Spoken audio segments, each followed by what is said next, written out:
네, 경제합시다 시간입니다. 일종의 국민 외식 메뉴죠. 삼겹살엔 해묵은 논쟁거리가 있습니다. 삼겹살의 비계는 어디까지 괜찮은 걸까? 참 의견도 분분하고 평행성도 여전한 문제인데 이번에 다시 불거졌습니다. 논쟁에 다시 불을 붙인 건 인천 미추홀구입니다. 지난달 고향사냥 기부제 답례품으로 삼겹살을 제공했는데 온통 비계뿐이라는 불만이 온라인 커뮤니티에 올라왔습니다.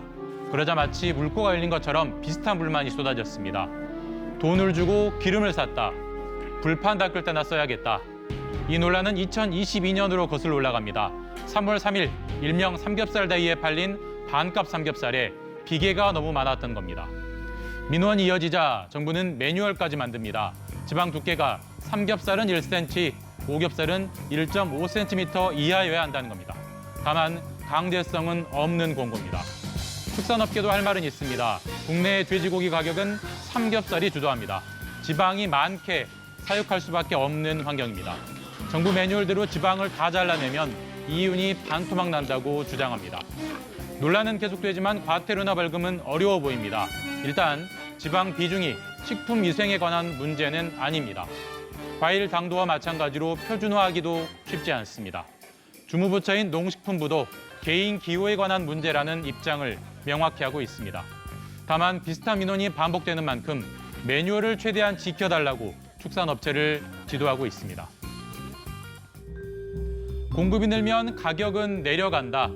수요 공급의 기본 원칙이죠. 따라서 웬만한 회사는 공급 과잉이 되면 물량을 줄여서 가격을 방어하려고 드는데 중국의 반도체 기업이 이 상식을 뒤집는 행보를 예고했습니다. 당사자는 중국의 SMIC입니다. 타이완 TSMC 같은 위탁 생산 전문, 즉 파운드리 기업입니다. 아직은 TSMC의 10분의 1 수준이지만 중국에선 최대 생산 기업입니다.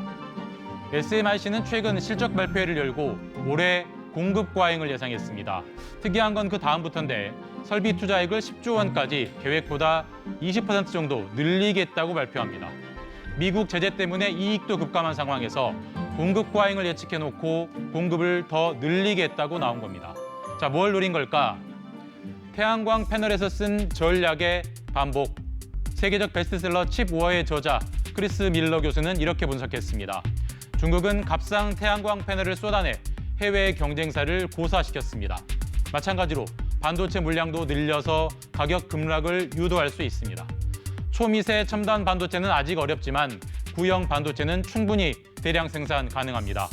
최대 피해자는 TSMC가 유력합니다. TSMC 이익의 25%가 여전히 구형 반도체에서 나옵니다. 물론 SMIC도 손실을 감수해야 하지만 투자액은 대부분 중국 정부가 내줍니다. 중국도 미국처럼 반도체 투자에 막대한 보조금을 몰아주기 때문입니다. 묻고 더블로 가자, 이런 유명한 영화 대사처럼 위험한 판을 벌여서 다 먹겠다는 노림수. 태양광 패널에서 먹힌 이 전략이 반도체 시장에서도 통할 것인가 치열한 수싸움이 예상됩니다. 자, 이번엔 화면 속 영어 단어를 함께 보겠습니다. 다소 낯설어 보이지만 자세히 보면 조리원, 즉 산후조리원을 그대로 옮긴 단어입니다. 뉴욕타임스 기자가 한국에서 출산하고 산후조리원에서 직접 2주를 보낸 뒤에 그 경험을 기사로 내보내서 화제가 되고 있습니다. 로레타 찰튼 기자는 뉴욕타임스 에디터입니다. 최근 서울 강남의 고급 조리원에 들어갔습니다. 신선한 식사가 하루 3번 나온다. 마사지도 해주고 신생아 돌봄도 알려준다. 우리에겐 익숙한 풍경이지만 이방인 산모에겐 신선해나 봅니다. 가장 인상적 경험으론 한밤중에 수유를 한 뒤 간호사에게 아이를 맡기고 돌아가는 모습을 꼽았습니다.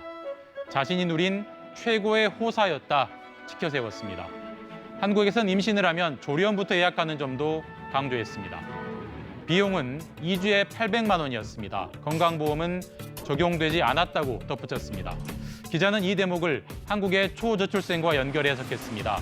비싼 조리원 비용은 전체 육아 비용의 극히 일부일 뿐이라며 한국에선 아이 키우는데 너무 많은 돈이 드는 점이 저출생의 한 원인으로 보인다고 지적했습니다. 물론 저출생의 원인이 이것 하나일 수는 없겠습니다만 기자이자 엄마인 외국인의 분석을 흘려듣기만은 어렵습니다. 2022년 출산율은 최저인 역대 0.78명이었고 지난해 출산율은 다음 달 28일 발표되는데 더 낮아질 확률이 커 보입니다. 지금까지 경제합시다였습니다.